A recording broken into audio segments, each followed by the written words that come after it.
带你抓事件真相，掌握证据变化。观众朋友你好，欢迎持续加入新闻大白话，我是主持人谭一伦。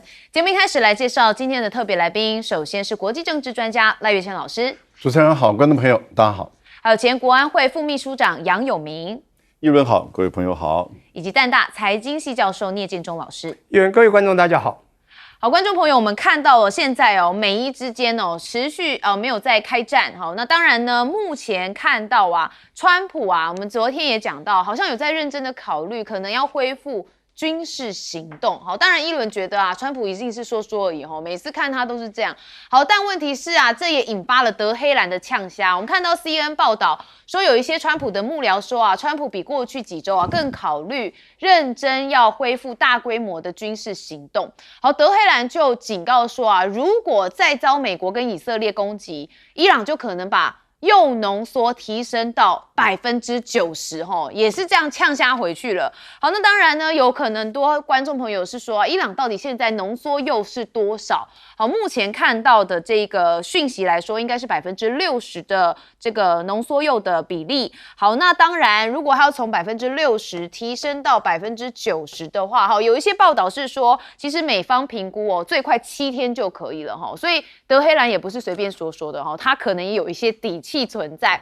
好，但问题是现在这个和平方案又遭到拒绝所以伊朗也喊话川普说这个美国除了接受14点提案当中阐明的伊朗人民决议，别无他法，说任何其他的方法都会没结果。那伊朗的国会议长卡利巴夫直接讲明说如果你要一而再再而三的话，就只会接连的失败。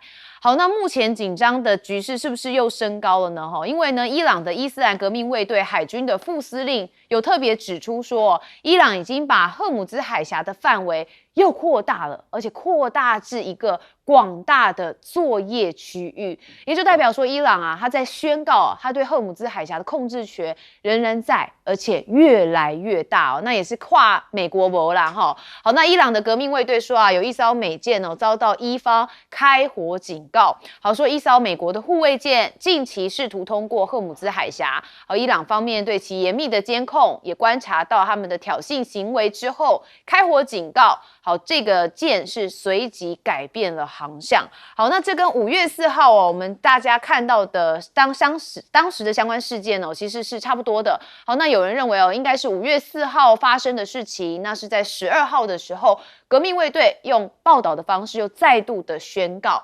好，那我们再看到的就是伊朗的革命卫队现在他们在首都有举行军事演习。好，您可以看到相关的画面也曝光这是革命卫队加强了战备，要应对可能再次爆发冲突的担忧。那革命卫队的司令也更表示说提高作战能力就是要应对美国敌人的任何行动。那这一次演习的目标跟场景之一，说演习已经成功完成。好，但是这样子的动作，这样子的影片出来之后，很多人觉得现在美伊的停火协议看起来岌岌可危感觉冲突战事持续会马上爆发。好，那荷姆兹周边的商业航运说日益陷入了停滞。因为呢，就有报道发现这超过20艘小型快艇组成的快艇群，然后这群快艇集中在这个格舍姆岛附近，那这边的商业航运已经完全停止了，那所有的大型船舶目前也都是属于一个静止状态。好，所以我们现在看到的就是美伊之间的冲突持续是一个停滞的，但问题是美国还有招我看到这次报道的时候，也是觉得美国竟然还要用这样的方式，好，怎么做呢？听说五角大厦在考虑要把伊朗战争更名为铁锤战争。好，那更名有什么了不起的？他更名之后，他就说这个举动可以重启60天的战争时限。好，说这个时限呢，要求国会授权才能发动战争。好，那美伊的战争开支到底花了多少钱？说飙破了9300亿的新台币。好，看到五角大厦的代理审计长赫斯特出席了预算听证会他就讲说，目前战争的成本最新的估计是290亿美元。好，相较于政府上个月通报的250亿美元又增加了40亿美元好，那参议院拨款委员会民主党的领袖莫瑞就很酸这份数据哦，说低的可疑。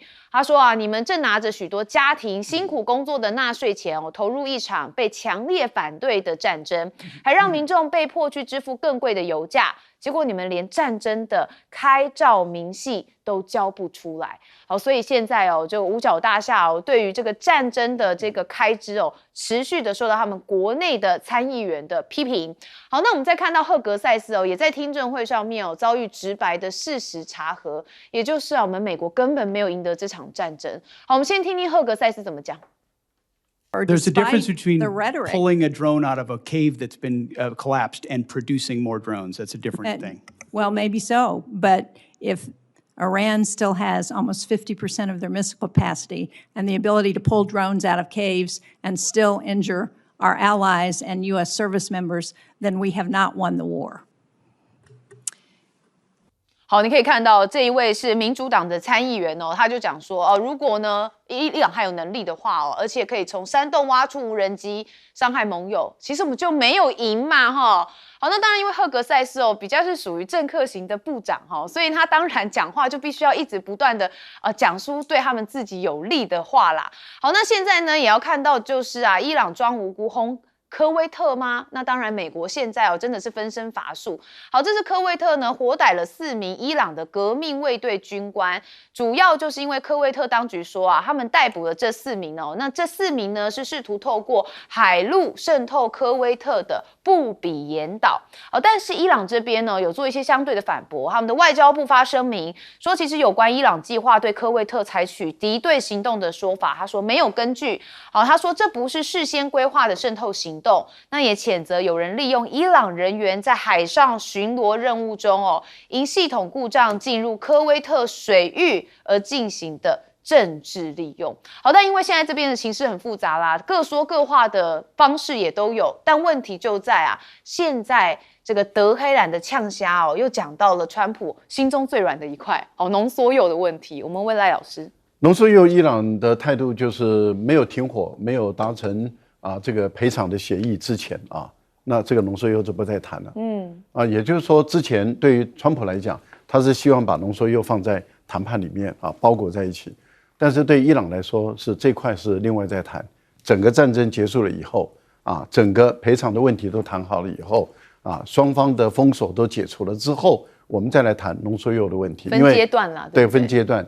那伊朗的态度一直是分3阶段，而他认为浓缩铀的问题要跟这个你冻结我的资产，还有你对我的1、2级的制裁是绑在一起的。另外有关于浓缩铀到底要不要交到第三国第三方的问题，伊朗之前有同意，因为普丁已经证实了，之前伊朗有松口说可以交由普丁交到俄国去，但是问题就是本来美国跟以色列都同意，后来川普又反悔了，反悔以后，那这个案子就告终了。伊朗就说，那我现在不会再交出去了，也就是说我愿意交出去，被你美国川普你解读成为我示弱，那所以我就是表明强悍到底了。当伊朗承认它有浓缩铀的时候，然后当伊朗强调它会提炼到90%甚至到95%的时候，那就是核弹级的了那如果能够提炼到95%，马上可以做出核弹的话，而美国的科学家说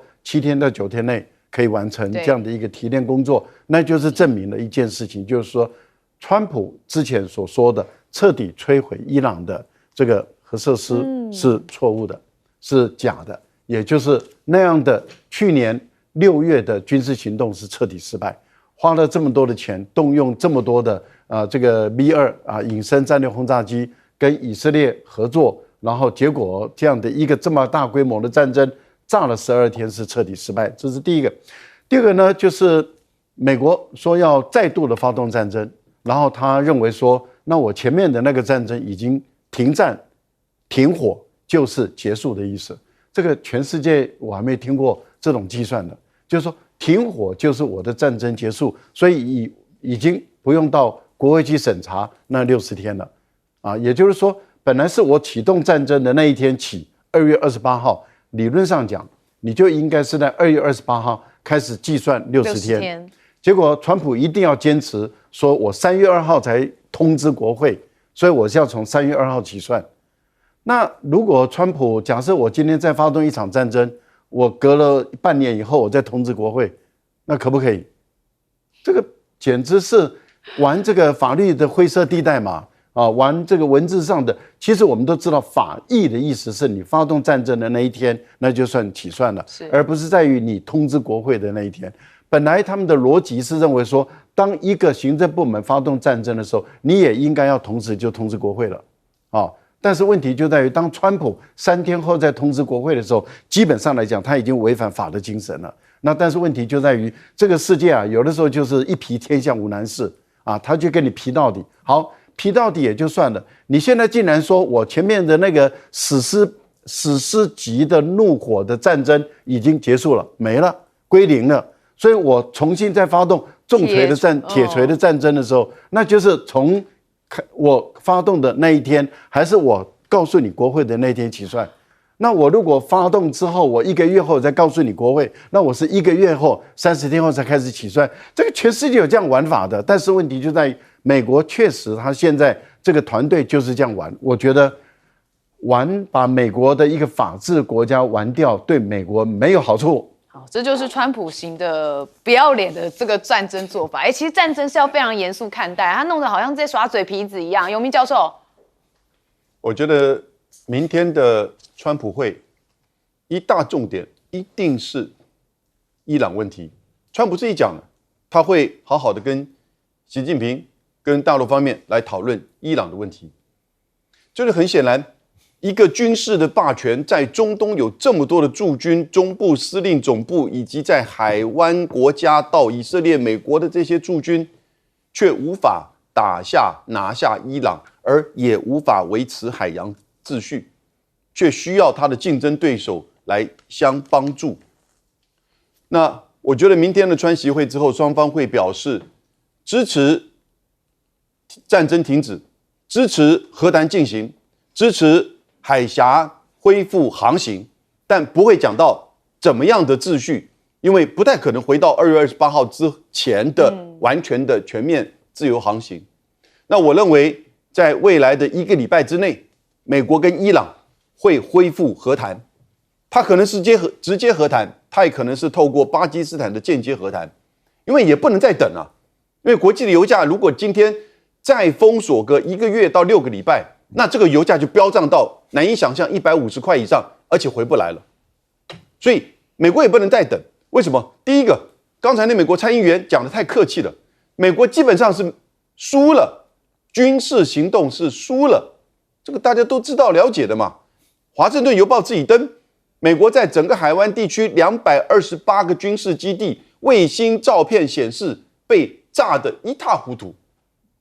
然后呢，美国也无法再动用军事攻击，如果要的话，他老早就打了，还拖到现在，从4月7号拖到现在。你川普只剩一张嘴，在不断的在宣传他的出 social。美国没有军事选项，美国也不愿意再用军事攻击。一方面是他军事已经输了，你怎么可能短期又可以赢得回来？第二个是美国可能面临到经济、能源、国内政治的压力，他怎么可能再去发动战争？同时，参议员们也不会再同意他。那如果这样子的话呢，新的这个海峡秩序一定会形成，但伊朗也不可能完全照他所指定的航道跟他要的收费。可是某种程度，那个航道的偏北，大概是会固定，收费多少，我觉得其实不是重点。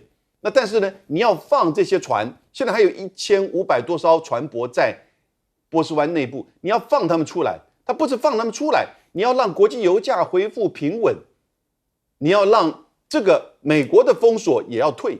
所以我是觉得现在大家为什么要等川习会？你看伊朗这2天回应给美国的这些方案，那根本就是要美国完全退。为什么？伊朗在等川习会。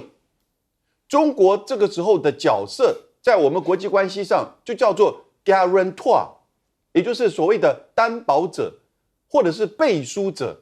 他其实在整个伊朗停战进行和谈，巴基斯坦的角色凸显，背后都有中国大陆角色。现在美国也要中国大陆再进一步的向美国保证伊朗会回来，然后伊朗也要中国向伊朗保证，美国不会再打。但是我觉得双方大概都符合他们利益，所以我觉得大概在川习会之后会谈这个问题，然后呢1个礼拜之内左右会恢复和谈。对，所以川习会明天的重头戏哦，看来这个美伊之间的状况会再明朗一些哦。聂教授怎么看 ？OK， 这两个issue嘛，一个和谈，一个战续战。那么不管从哪一个角度呢，真的伊朗我们看得到它步步为营，稳扎这个脚步，而相反的呢，美方呢它是节节败退。那我这样讲好了，我当然不敢预知说它会不会再战，但它有它非常高的困难度啊。那么我先从和谈这个地方讲哈。这样讲好了，之前呢，美国到底它的目标要什么？它到底达到了没有？最重要的目标，第一要限制它的核武发展，不但完全没限制到，而且伊朗呢越来越嚣张，甚至要把它提升到90%。第二个呢，要限制你的导弹发展，因为你有了导弹，有了核武，哇，美国也会受到威胁。当然以色列大家就不保，结果呢，完全现在连谈都谈不了。那么最后呢，你叫人家不要去支持你的代理人，结果你现在不但没有办法，要求人家不支持，反而人家还都完全照旧，做一样的动作。所以美国到底有没有赢？从他谈了那么多条件啊，从4到6到10到15，结果节节败退。而伊朗越喊越大。各位，你去看一下伊朗最近喊的15条点里面有什么？包括他原来不敢喊的，现在全部喊出来了。因为你打了我，我还要你赔偿的。第三个，第一个，你经济给我解封；第二个，你海外的资产你给我解冻；第三个。荷姆斯海峡就由我将来来控制。第四个，代理人战争，我继续要帮代理人。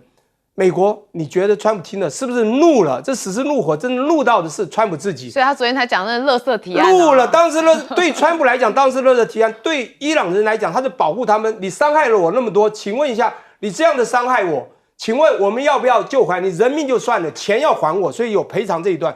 从人道角度，其实伊朗没有错，可是从你今天大国主义霸权来讲。川普这个人，他非赢到底嘛，所以他怒了要怎么样？再战呢？重点来了，1973年，当1975年越战结束之前，其实美国已经打得很难看，也史上很难看的时候，尼克森做了一个动作，续战，派兵到越战，结果呢打得很难看，又让他们更损伤，结果他们国会定了一个重要的战争权利法，1973年，告诉大家以后不能这样随便肆意一个三军统帅就做动作，可以，因为有时候紧急状况只有2个月。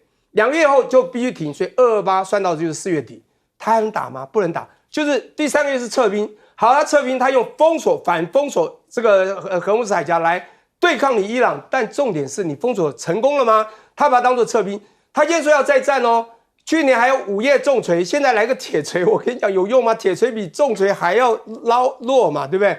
不是重点，是60天你再打又要来一次。现在除非是不同战场、不同事件。明明是同个事件、同个战场，你这一次是不是要经过国会通过？国会通过吗？但从某个角度讲，当伊朗要太大，国会里面有一些好战的人的确也会不爽啊，也会支持。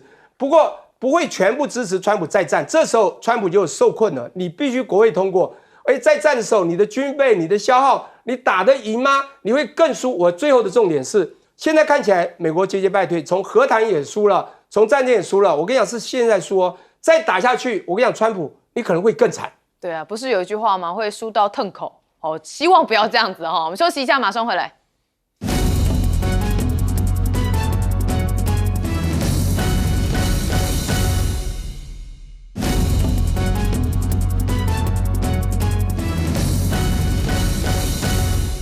好，睽违9年哦，川普现在正在空军1号往北京的方向出发哦。好，还没有落地北京，但是我们先看到川普哦，他在前一天也特别讲说习近平是我的好友啦哈。我们来听听他怎么讲。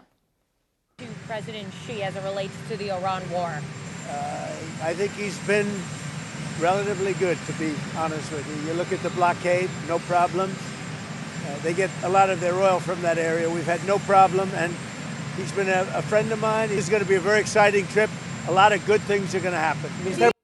好，你可以看到我们的标题写出他喜出望外哦，看起来确实心情嘛北败啦哈。好，那他是在台湾时间哦，在13号今天的凌晨3点多的时候搭上他的空军1号，所以我们也大家看一下他登机的时候样子哦。他搭上空军1号专机准备启程之前呢，我们来看画面哦，他面向现场的送行人员哦，好，你可以看他转头，比了个赞，看似寻常的动作，在严谨的外交语境之下，其实不是随意的情绪表达，而是此次访问开篇的定调。好，那当然你可以看到他还拍了一下那个栏杆哦，比个赞哈。好，那当然呢，他在什么时候会到达北京呢？目前预估的时间哦，就是今天晚间哦，大概是8点到10点之间会落地北京。好，那大家都很关注哦，因为这可是睽违9年之后啊，从他的1.0哦到2.0，哇，他都到了中国大陆去跟习近平见面。好，现在人民日报就报道说啊，历经波折哈，那中美的关系已经走到了全新历史方位。回不去，但是能迎向更好的未来，所以这一次元首的握手呢，将会成为具里程碑意义的一个新起点。好，那我们也看到牛弹琴特别有些评论哦，说啊，川普此行面对的已经不是曾经仰视美国的中国。好，美方既然来了，就该有话好好说。那中美仍然应该坚持和则两利，斗则俱伤。最重要的是把两国元首的共识真正的落实。好，所以你可以看到现在9年哦，以前人家说10年河东10年河西，9年哦，其实这个整个世界的局势都不一样了。好，那川普的自尊跟骄傲哦，所以呢，他有特别讲到说啊，这伊朗问题没有需要中国来协助啦。我们来听听看。Think he needs to intervene at all with the Iranians? I don't Do you think think he can does, help no. in any way? No, I don't think we need any help with Iran. We'll win it one way or the other. We'll win it peacefully or otherwise. 好，刚才他讲说啊，我们会 win 哦，我们会赢哦，那讲了就知道说啊，他很多事情就是为了要面子哦，所以你看标题才写说他有自尊跟骄傲，就算谈了哦，可能现在也不能讲，但是呢，刚刚有明教授也认为哦，还是会谈到这件事情。好，那当然，川普现在说我们会聚焦在美中的贸易啊，说跟习近平有好多事情要讨论。好，但老实说，我不会说伊朗是主要的议题之一，因为我们对伊朗的情势完全掌控，认为最重要的还是贸易。好，那我们要看到美国国务院也特别讲说，美中的官员之间已经达成了共识，反对任何国家对荷姆兹海峡征收过路费，那也象征两国试图要找到一个共同的立场，那对伊朗施压，放弃控制这条重要的国际贸易水道。那王毅这边啊，则是跟巴基斯坦的副总理兼外长有通了电话哈。我们来看啊，王毅是赞赏巴基斯坦在美伊斡旋的过程当中扮演的角色。好，那也呼吁巴基斯坦要保持信心，加强斡旋努力，那要协助妥善处理荷姆兹海峡开放的相关问题。那中国呢，就会继续支持巴基斯坦的调解，那也为此会做出自己的努力。好，所以伊朗到底会不会成为他们之间讨论的话题呢？好，一轮觉得会啦哈。好，那川普到底现在啊，他的目标是什么？好，因为他讲了一段话，我觉得如果我是美国民众，我会听得蛮 shooky 的。我们来听听看。American financial situation, I don't think about anybody. I think about one thing. You cannot let Iran have a nuclear weapon. That's all. That's the only thing we're going to do. 好，他说啊，这个不会去想任何人哦，阻止伊朗拥有核武才是最重要的事情。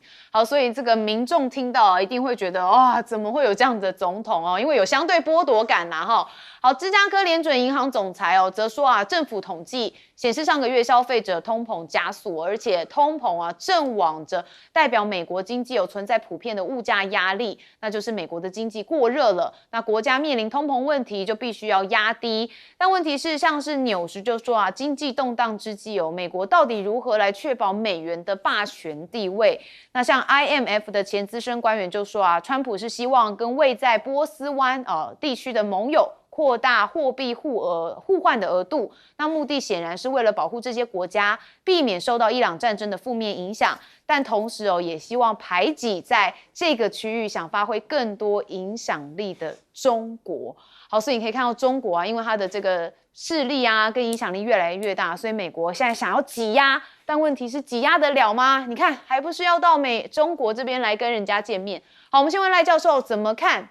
川普看起来非常开心，当然开心啊，因为中美两大国的经济体加起来占全世界快到40%，所以中美两大国这个讨论有共识，然后决定的很多事情几乎都会改变我们这个地球，改变我们这个世界，不管是科技，不管是经济贸易，甚至连军事安全各方面、地缘政治都会被改变。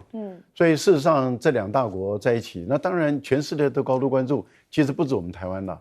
你看看欧洲的所有的媒体几乎都在谈这个事。好，对于川普来讲，他的任期只剩下2年多，所以他的压迫感越来越大。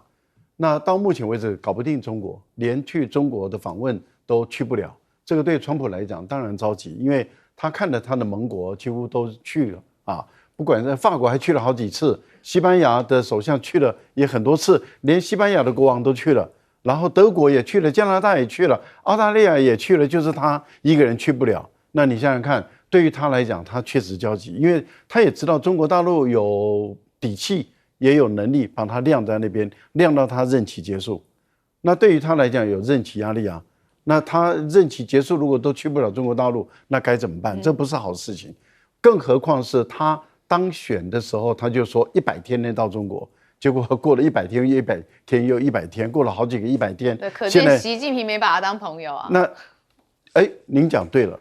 今天的《人民日报》第3版在非常显目的这个栏目里面，他的评论文章就写明了中国没有把美国看成是朋友了啊，因为我觉得里面我们就把结论他直接讲出来了。他说时过境迁嘛，啊，也就是说啊，中美已经回不到过去了，然后但是可以更好，可是潜台词是也可能更坏，啊。那中国大陆有4个没有变，他没有说4个永远不会变，而是4个没有变。第一个没有变就是我对你的目标没有变，也就是我只希望说我们能够健康稳定啊，健康稳定的可持续性的发展，没有说我们是朋友哦，只是健康的来往、稳定的来往、可持续性的发展的来往。但是你不是我的朋友，我也不会再把你认为你是我的朋友的，因为过去改革开放的时候，邓小平去中国大陆去美国访问的时候，其实中国是要把美国当朋友，可是经过这30-40年来的折腾，我觉得大陆已经死了心了，就算了，这个不是朋友就不要是朋友。我觉得第2点里面他就谈到了有关于中国的立场，我觉得这点是很硬的，而且很清楚。第一个立场就是中国的对主权的立场是不变的，也就是说主权的完整、领土的完整是从来没有改变，而且也不会改变。那换言之，也就是说影响到主权的问题就是台湾问题了啊，香港、西藏、新疆的问题，你只要牵涉到中国的主权的问题，那我跟你绝对是翻脸的。第2个呢，就是安全的立场绝对没有改变。所以我个人觉得，对于中国大陆来说，它该硬的地方很硬，而且它是告诉你不会变就不会变，而且你怎么弄我就怎么弄你。所以你看，我觉得他在这段时间以来，都释放出一个讯息，就是你怎么对我，我绝对怎么对你，而且我跟你不一样的地方是，我说得到，我一定做得到。所以你看，从川普上来到现在，他没有一件事不是针对美国针锋相对的。好，所以你可以看到现在美中的变局哦，真的是诡谲多端呐。永明教授怎么看？明天举行的川习会有4个特色，我也有4个预测，应该说推论了。4个特色是，各位知道吗？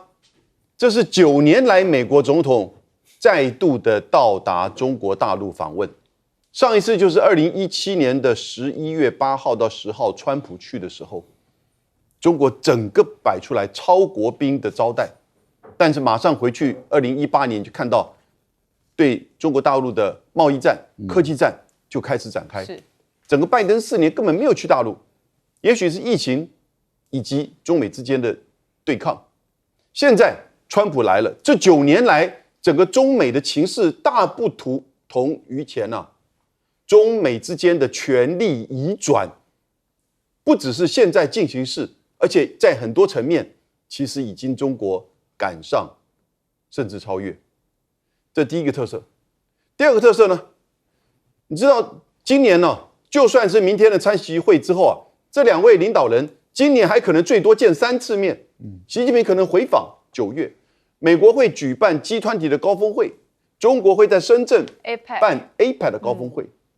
所以这种元首外交会持续的，换言之，这个大国之间的对话、协商、协调会持续的下去。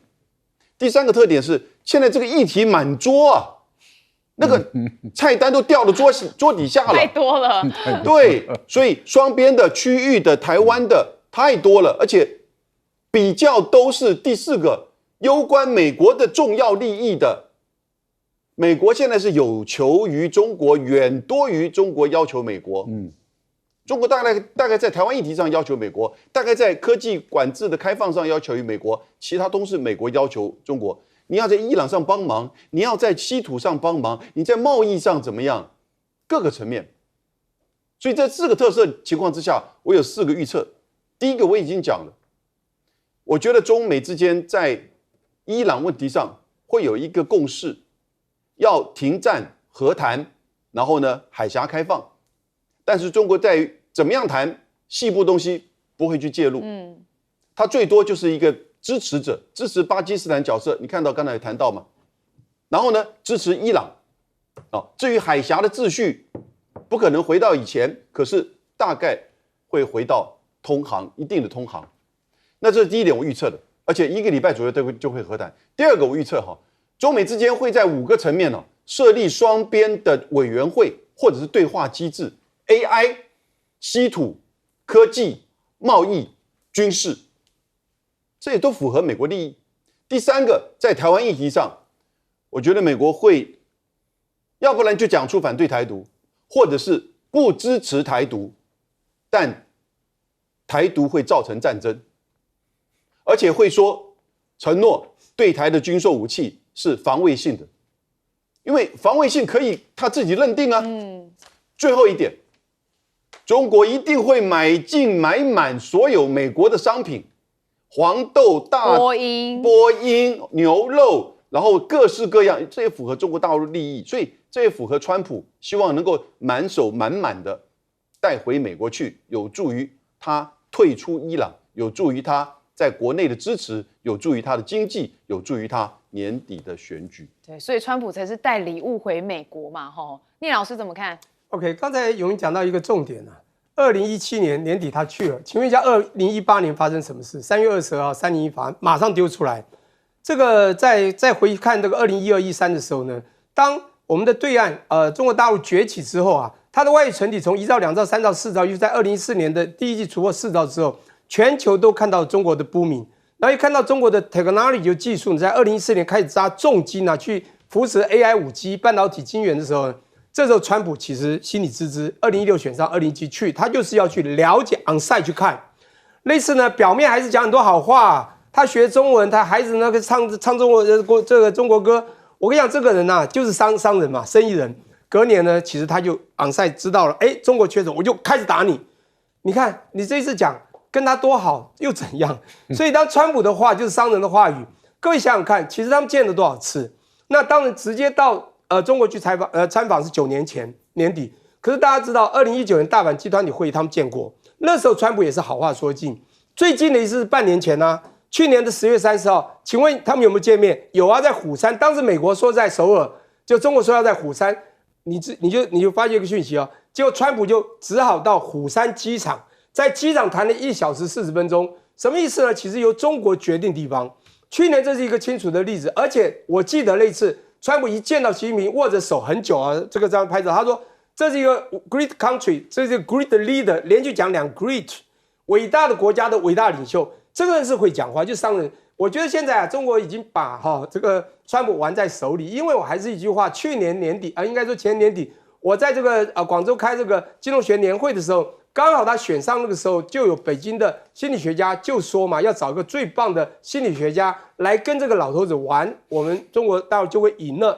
到时你谈别的什么贸易都还是次要，就是玩他的心理学。所以我觉得这非常重要。好，那我先讲一下各位，其实中国这次其实他们当时硬起来的原因，这次不是有讲到阿拉斯加这个问题吗？等一下如果黄勋的问题说阿拉斯加问题，我想一下大家有没有记得，在2021年拜登的时候，当拜登当时跟这个习近平的互动比较少，3月中3月18、19号，其实当时有2对2的非常重要的所谓的外交高层的会议，当时杨洁篪、王毅当时跟当美国的这个布林肯还有苏利文当对话。老师，我们等一下再谈。对，这个非常有趣。好，我们休息一下，马上回来。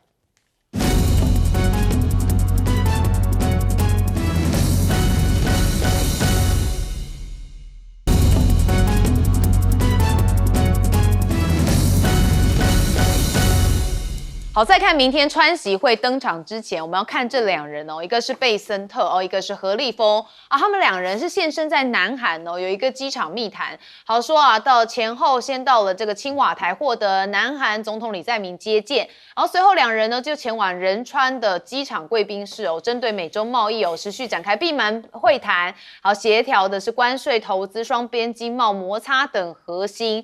好，但问题是啊，现在这个美国财长飞首尔哦，其实有被骂，好，主要就是因为有两大强权呐、大家说你难道是把南韩当会客室吗？好，连一声招呼都不打，甚至韩媒中央日报说啊，把韩国亮一边为题哦，火大爆料美方的行程安排哦，相当的罕见，说贝森特13号哦是白天到南韩见完何立峰之后，晚上就要立刻赶往中国来跟川普会合，好，在韩国待的时间不到半天，好，截至11号上午，贝森特还没敲定要跟南韩的财政部长来见面，好，美方的说法更让韩方心碎哦，直言说这次的访韩是为了美中磋商，好，所以如果到时候跟中国聊太久，可能贝森特就拍拍屁股直接飞走了哦，所以难怪韩方这么生气。那现在川习会前啊，也有见高市早苗，那贝森特是说啊，日向没有对川普访中提具体要求，那这件事情现在看起来哦，韩国成了配角，还有这个媒体在说话，但是日方哦现在根本是不敢吭声，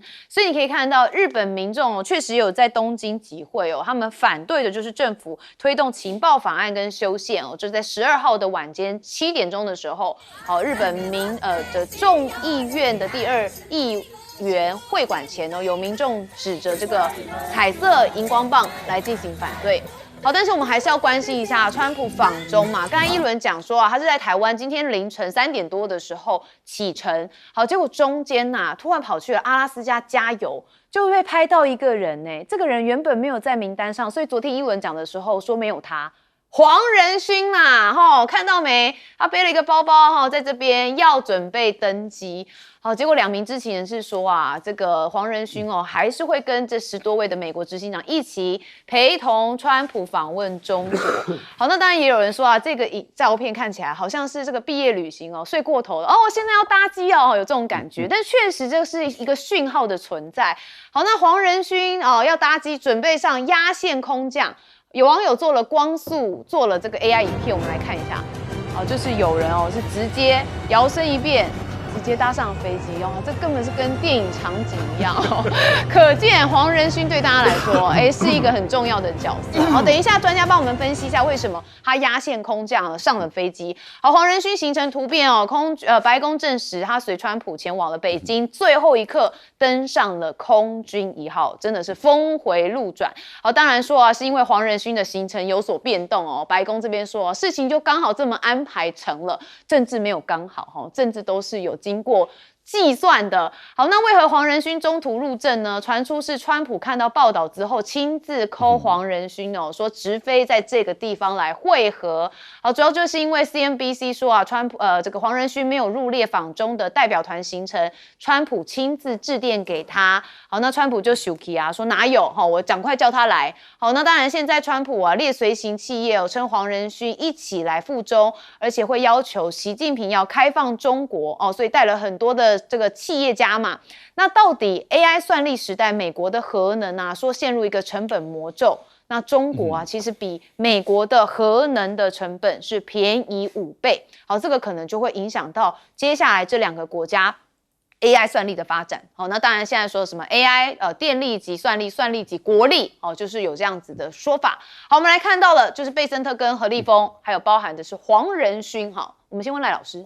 贝森特因为先到日本嘛，在日本这个待的比较久，也跟高市早苗谈了20分钟，也跟日本的相关的部长级的官员也都谈了。那当然，贝森特对于一件事情很在乎，就是对于干预汇率很在乎因为日本我们都知道，它的央行已经多次的出手来去救日本的汇率因为日本它对美元已经跌破160块美元。所以很快的，我们看到日本人出手了。可是你一个政府要去挽救你的日币，你要怎么办？你很有可能就是把日本在美国政府的公债把它卖掉，然后用美元去赶快把日币买回来，那将来拉抬。贝森特是有意见的，是。所以贝森特，但是再怎么说，贝森特也要安抚一下高市早苗，说，哎，我们到中国大陆去啊，对日本这边不会造成什么样的影响啊，什么等等的。那当然，共同社放出来的讯息是说，高市早苗跟贝森特没有谈到中国的问题啊，但是他们特别要强调这点，有没有谈我们不晓得啊。那新闻也不见得全部都会告诉你所有的事情，我们也都不知道。但是我们可以确定一件事，对韩国人来说的话，那也就是说，你对其他的韩国的相关的部长都没见到面，他们事实上是有意见的。尤其是韩国人来讲，他觉得你太不重视我了，你把我当成一个过路客，只是来我这边开完会就走。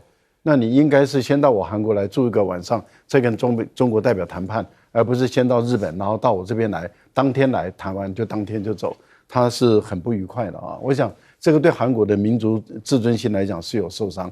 可是问题就在于何立峰他是昨天就到了韩国了，那他是整个晚上休息，然后我们可以看到今天就开始谈判了。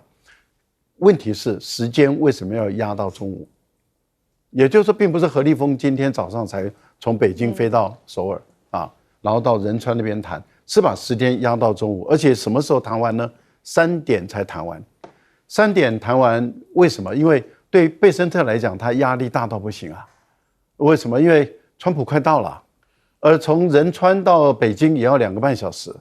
由于贝森特本身不是那么重要的人，他会有开道，但是呢，他基本上会在机场等川普来嘛。那他还是要到那个机场那边去等的时候，对于他来讲，他的时间压力很大。所以我个人觉得大陆在谈判这个部分里面，是把时间压力就压在贝森特上面嘛。马上要见面了，如果中美的经济还谈不好，那责任就在你贝森特。所以我觉得贝森特这一次啊，我看他也跟不住了。对啊，蛮跟的哦，而且他被交付了蛮多的重责大任。有名教授怎么看黄仁勋啊？为什么最后一刻才上了空军1号？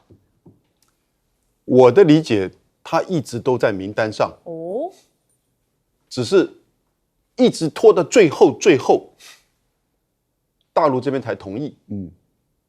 2个因素，第一个，其实黄仁勋代表的辉达，也就代表的是最顶尖的 AI 芯片 H200，其实大陆这边一直不点头，美国这边也不愿意让。那大陆也希望能够发展自己本身自主性的芯片。那所以呢，他是要求跟美国在这个科技管制上你要松绑，所以不是单纯的黄仁勋的问题或者是辉达的问题，而是在科技管制上，在这一次你来跟我要这要那，你在科技管制上也没有什么效果了，你为什么不松绑？这个是双方华盛顿跟北京一直在谈，一直在拖。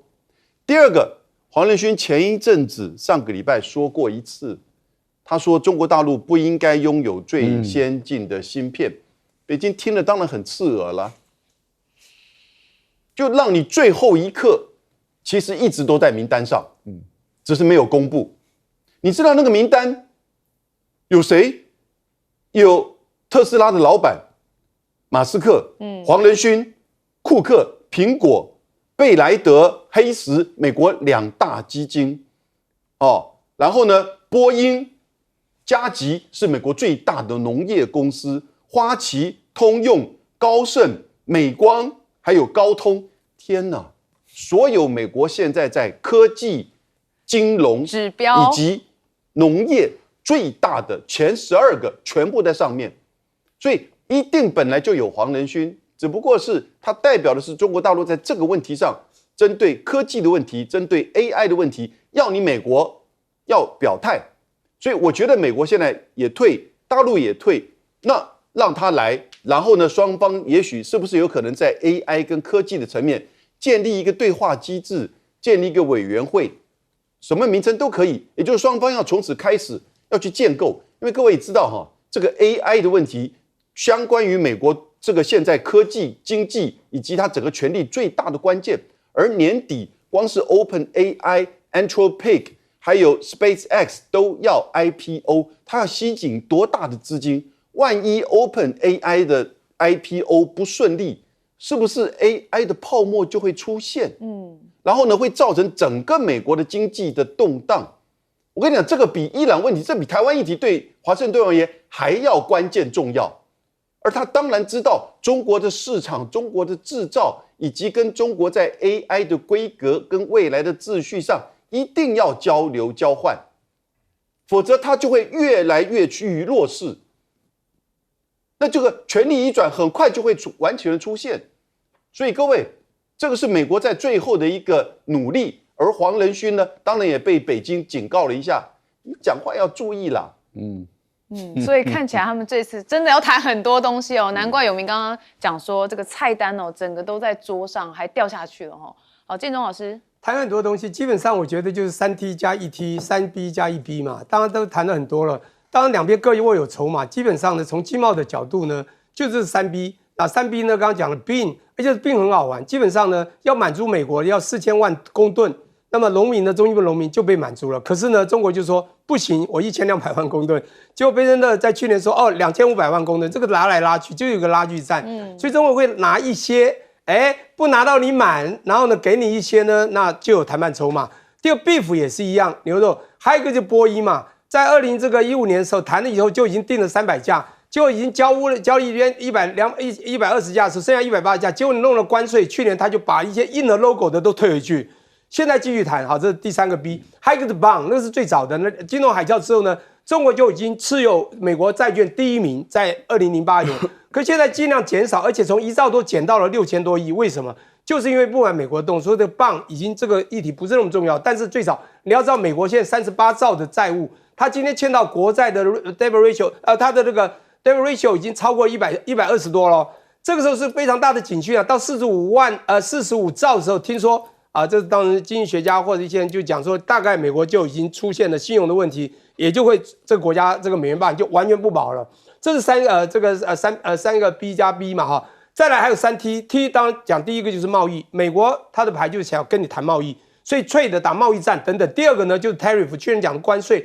第3个牌当然不要紧张，不是台湾是 technology， 就是高科技的技术。所以呢，刚刚讲到黄仁勋的故事呢，当然就可以讲到非常多，他们为什么 hold 住他的最先进制程的技术。可是没有想到中国呢，在做技术的虽然没有达到最先进的，但是它的成熟制程已经遍地开花，全部都是。中国你去看它有步骤的做，从中国制造2025，从15年写完就是25、35、45，讲工业化、自信化，要把它推到世界第一的制造强国，它已经制造强国了，是最先进的，它可能没有到，因此它在大基金1期、2期、3期计划。扎重金从2014年、19年到2023年扎的钱，各位去看一下，中国已经真的做到了，所谓的科技已经科技王国，不是基建狂魔而已。美国会怕，非常怕。这时候当带的都是科技大佬。各位刚刚有讲到12个名单，当我也是爬搜了一下，这个 Mastercard、Visa Card、Citibank，OK， 最高阶的不是东岸的华尔街的高层，就是西岸那几个嘛 ，Elon Musk 等等的，你看是不是？当然美国就是靠这2个轴心啊，一个用钱嘛 ，fundraising。一个呢就是 technology 西岸，美国没有这2个民间机构，美国几乎也差不多了，你知道吗？当然还有它的美元霸权，所以我觉得现在一个非常重要的就是这次你要去谈呢，刚刚讲说掉到地上一大堆东西要谈，可是呢你知道很多东西是比较敏感的，伊朗的问题啊，我觉得我先讲一下，其实川普不会在这时候谈和平谈判的时候，他会希望美国介入，叫这个你的小老弟叫伊朗人把这个荷木斯海峡打开，现在不是哦。现在美国不对，他要想再战，他录了，你知道。